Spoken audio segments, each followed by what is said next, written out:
Good morning. Good morning. I am John Halcyon. This is our Love Ambassador morning. Welcome to Hug Nation. You are a citizen.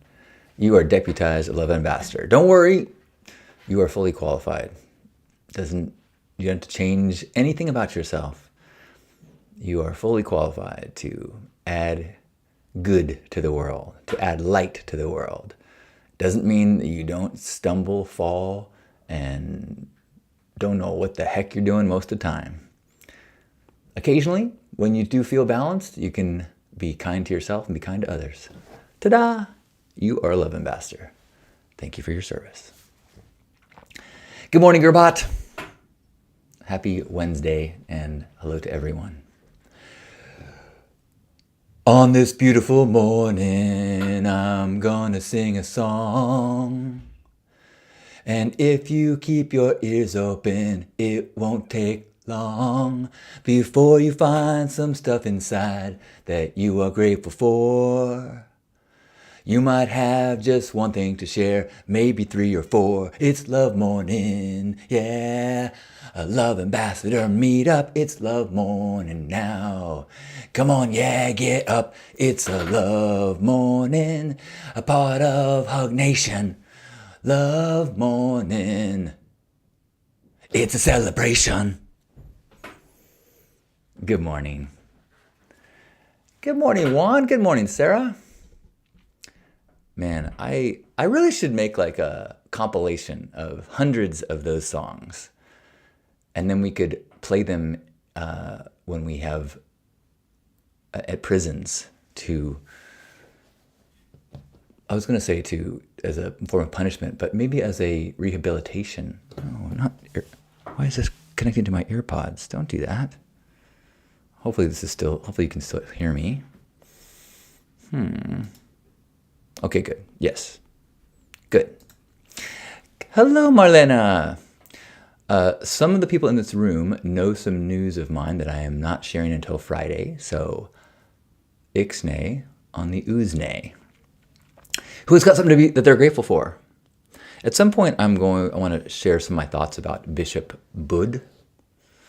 You may have seen footage of her giving a sermon in front of Trump, in front of our new president, asking for him to have mercy. And I was quite affected by her speech or her sermon.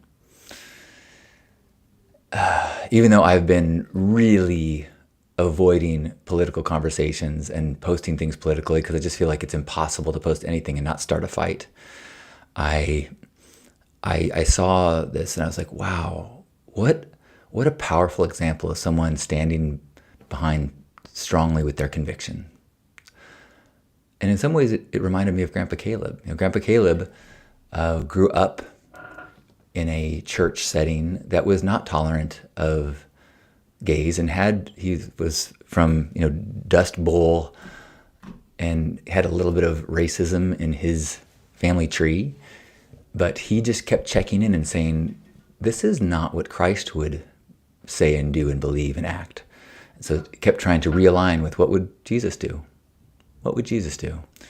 And so from that, had the conviction to become an activist for civil rights and gay rights. You may have seen me sometimes post a picture of my grandpa with Martin Luther King Jr. It was just for a week that they worked together, but, significant. Anywho, this sermon, and her name is, let me get her full name is, Episcopal Bishop Marianne Edgar Budde. She gave the sermon at the inaugural prayer service at the National Cathedral in Washington. Directly addressing President Trump in the front row, she urged him to have mercy on immigrants and LGBTQ people targeted by his policies. And I felt like I thought it was such a beautiful example of speaking her spiritual truth. And it didn't say, there was an implied, you're heading in the wrong direction, But what she kept saying is, have mercy. Listen, think about these trans, gay, and lesbian kids who feel unsafe. Some even fear for their lives. Think about these hardworking migrant workers and people working in the fields and the meatpacking plants. These people who are working so hard to keep this country going. Many of them, most of them paying taxes. And kind of like, have mercy on these humans. And basically she was basically saying, hey, I'm pretty sure I know what Jesus would say, and I'm going to say what I believe Jesus would want me to tell you. And it was badass. But it was done lovingly. It was done like, it wasn't like, fuck you, Trump. It was, I ask you to hear my words and hear the thread of Christianity that is missing in your actions. And so I posted it yesterday, and I said, this is what strength and conviction looks like. And then I was worried that Trump supporters would attack and say,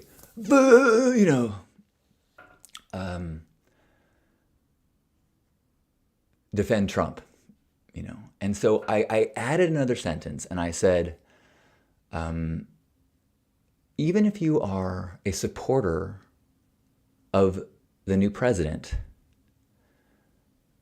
I have respect for the way she speaks her truth with compassion, love, and Christ-like sentiment, something like that.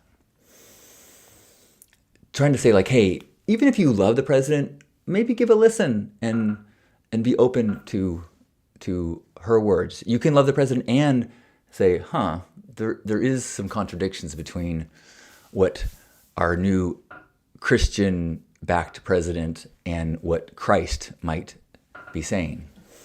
And something happened in the comments that I did not expect. The vitriol, the anger, the attacking that was in the comments was from anti-Trump people. And they were angry that I had excused Trump's behavior, or I said, even if you are a fan.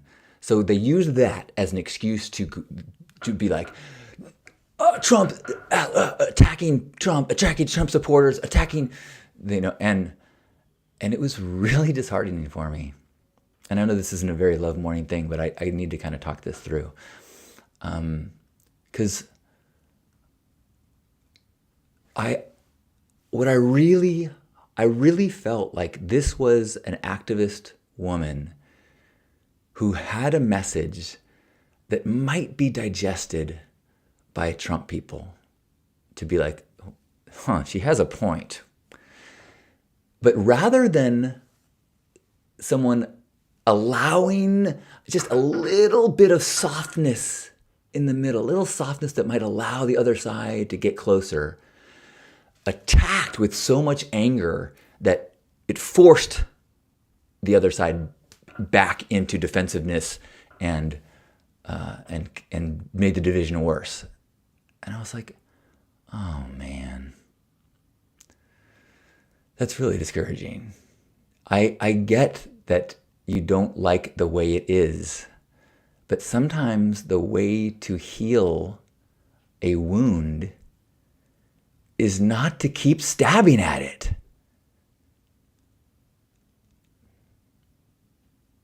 So I am feeling disappointed in the left right now. And I know it's not everyone, but I'm disappointed in the aggressiveness that I'm seeing from some liberals.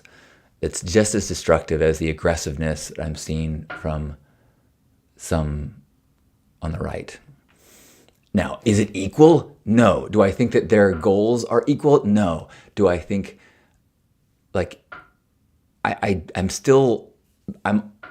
my beliefs are in line with the people who are angry, but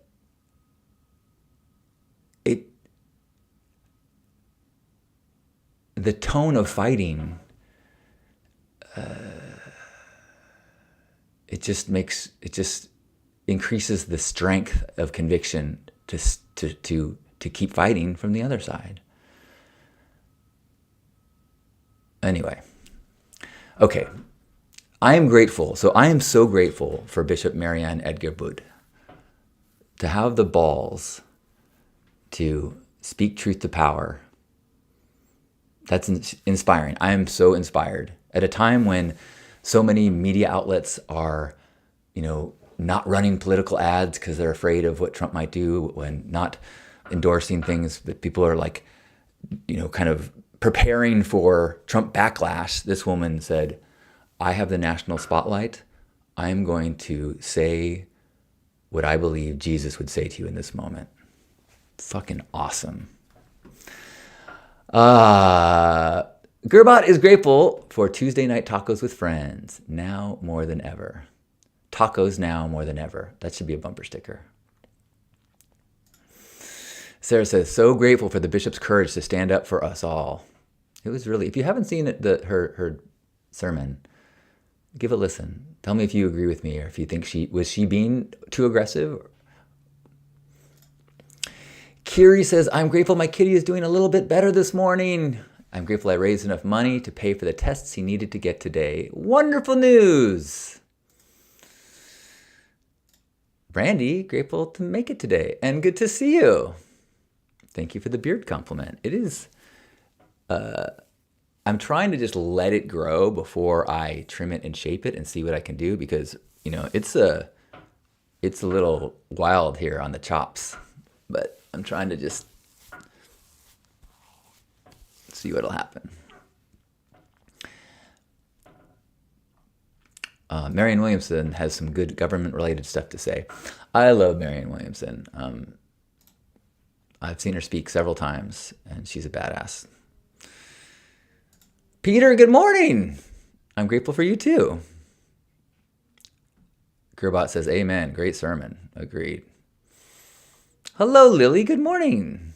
Good morning. Good morning. Anyone else have any gratitude that they want to share? Peter says, I'm so emotionally immature that I can't do politics. It plants a war in my head. I think, so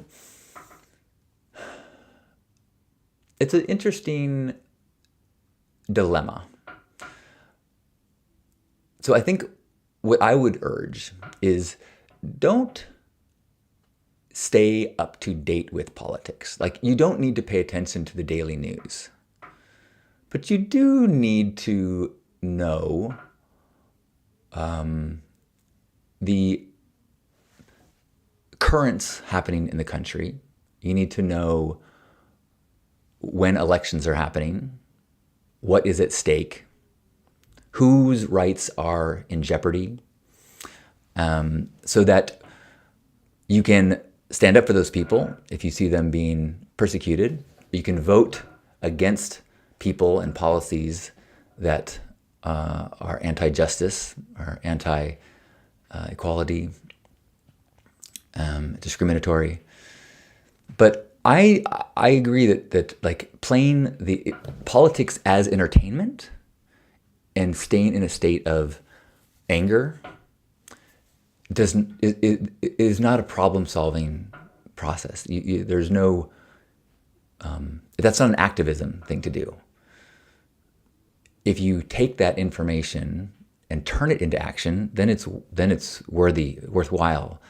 But to simply read information to stay angry, I think it's totally valid to say I'm not going to follow politics.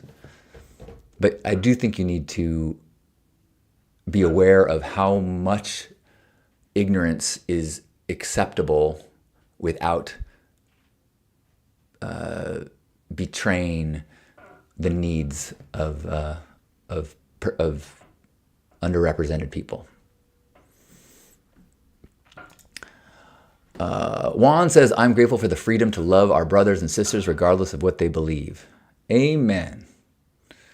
And I'm grateful for the freedom to love our brothers and sisters even, I guess exactly what you said, regardless of what they believe. I don't have hate towards anyone, even those that hate. I have compassion. I have maybe sadness. But it does nothing to reduce their poison for me to drink more, to stay poisoned myself. It doesn't serve it. Carolyn, good morning. Hello. Carolyn says, I'm grateful for the famous DJs that play every night for the next 11 days for Sundance. Oh, fun.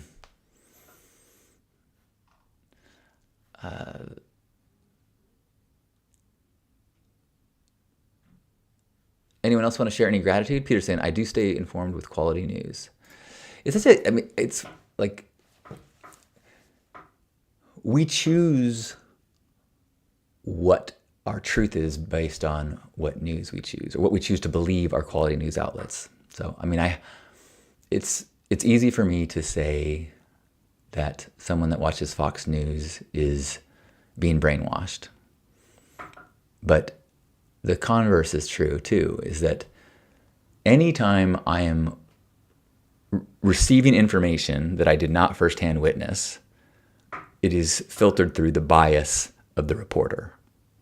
Whether that be an actual professional reporter or a human being that's sharing the story, or a blogger, or someone that saw a video and then shares their perspective on it. It's always, it goes, there is bias.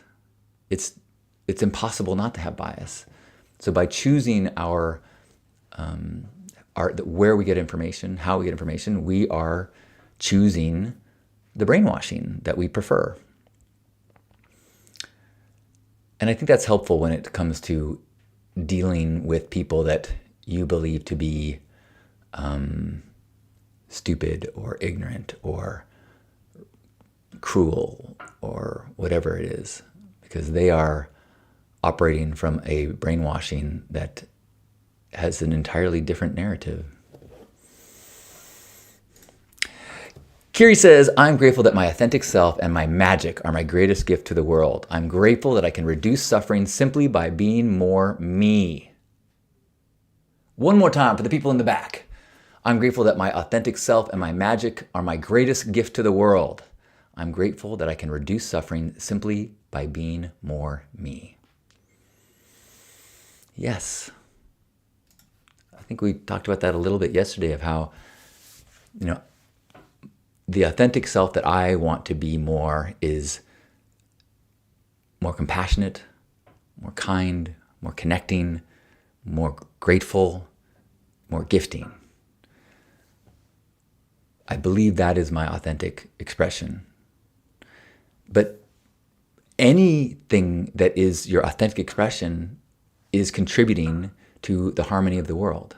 Even if your authentic expression is aggressive, if it's genuine, if it's not an ego trigger, if it's not a brainwash result, you could be a divinely inspired social justice activist, and you are acting from a place of divine purpose. Great. Keep doing your inquiries and your work to make sure that you're not being manipulated by external brainwashing. But not everybody needs to be a pink-haired pacifist to be a part of the healing of the world. We all have to be whoever we are. That's how the earth is healed. Chris is asking, what do we say about burners? Yes, Burning Man is a cult, but it's a self-service cult. You got to wash your own brain. Well, I am grateful. I had a beautiful talk with my mom this morning. It's so fun to hear how happy she is for Lisa and I. I am grateful for a beautiful weekend. Grateful for... I'm going to record a Stay Sparked after this. I'm grateful that my friend in the hospital did not need one of the surgeries that was scheduled yesterday. So that was a good news. Grateful for a fun and yummy Thai meal last night with my beloved. Grateful for enjoying the season finale of Silo season 2 last night with Lisa, and some wonderful cuddling. So grateful for our kisses, and I mean we are literally made for each other. I've never had the experience of how everything about her, like every smell, every texture, we do a lot of kissing on the lips, and then every once in a while when we are feeling real intimate, we'll like touch tongues, and I literally feel like a jolt go through my body. I'm so grateful that we were led to each other. Sarah says, I am grateful my dad just celebrated his 90th birthday. Awesome. He's healthy, happy, fit, and full of life force energy. Grateful to his neighbor for taking him out for his birthday, and 100 Facebook friends wishes for him. Aw, happy birthday, Dad. And grateful for the time with my healthy, fit, loving mom, who's 85, who is rad, and I got to meet.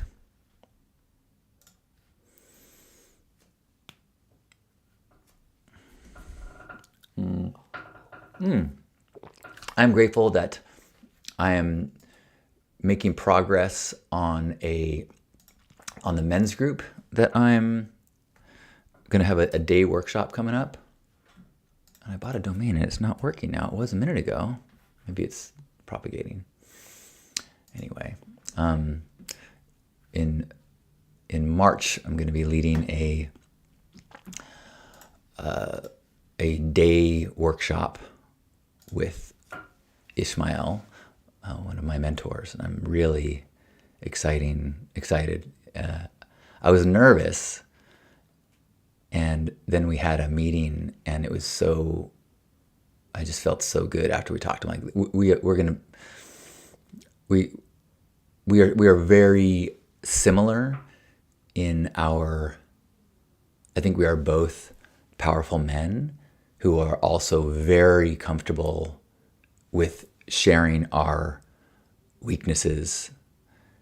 And I think that is such a healthy place to lead from, especially in men's work, when there's this real fear of vulnerability. And so to have leadership that leads with that. Like the number of participants in our Radical Hope Weekend are here, and I just had this great example that before the weekend started, we had dinner, and before the dinner, I was in the parking lot kind of dealing with a bout of social anxiety. And I kept bringing it up during the weekend because it's important to put that caveat in everything I'm saying is and remember that I also fall into my insecurities and weaknesses all the time because I'm a human. And if we can just celebrate that is part of being a human, and it's not a failure, it's not a weakness, it's not a sign of not doing enough work or whatever, it's just an expression of our humanity. And allowing it, not fearing it, is the best way to minimize it and heal it. Take its power away. Kira says, ew, you touch tongues. You have no idea some of the other things we touch. I'm not even going to say. It would scar your little mind. Your big mind. I didn't mean anything by that. Chris says, I'm grateful my friend gifted me a bunch of bee-themed stuff yesterday, as my last name in Polish means bumblebee. I did not know that. How cool. Just got a couple minutes left if anybody wants to leave any more gratitude. If you may have noticed, I added a picture. I've got Grandpa and I've got my dad. So then I've got Alan Watts. There's a little Alan Watts portrait, Ron Stinn, and Caleb Sheichels. the Honorable Ron Stinn and the Reverend Caleb Sheichels. Sometimes I think about that, about how I'm so grateful. I'll add that. I'm so grateful that my two closest male role models was the gratitude master, Grandpa Caleb, and Judge Stinn, the most honorable, honest, integrity-filled man I know. So a combination of this warm spiritual love and little less warm, but intellect and righteousness. What I'm so grateful for the combination of those two teachers for me.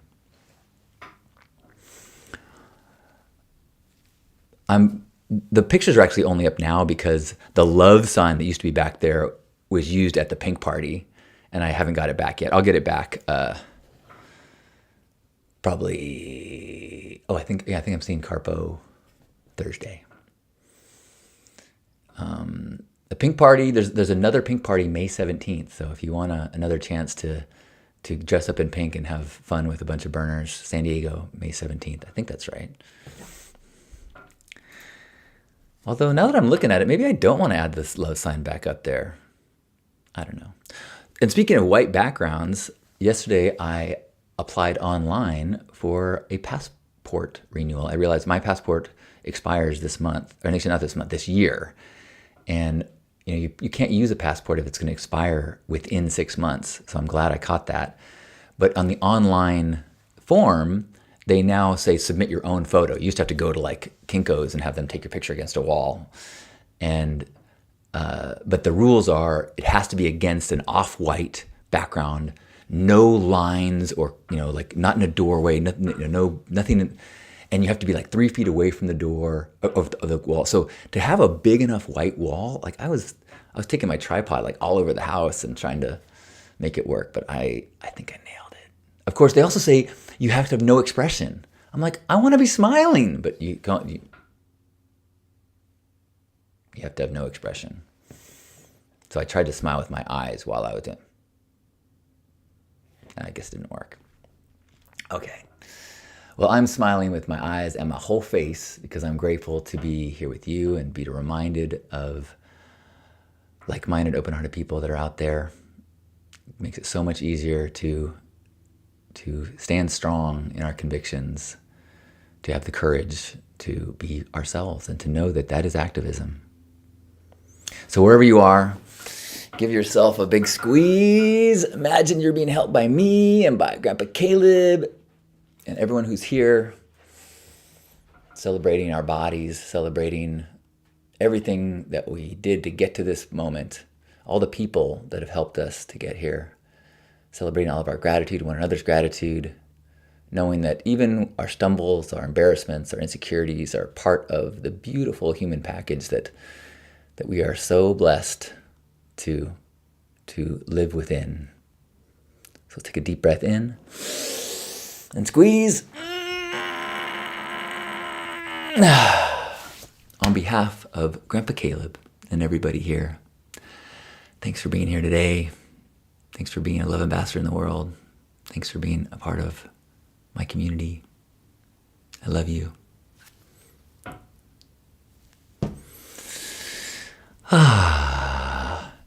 If you are, speaking of save the dates, I said May 17th for Pink Heart Spin and March 15th for the men's gathering in Santa Barbara.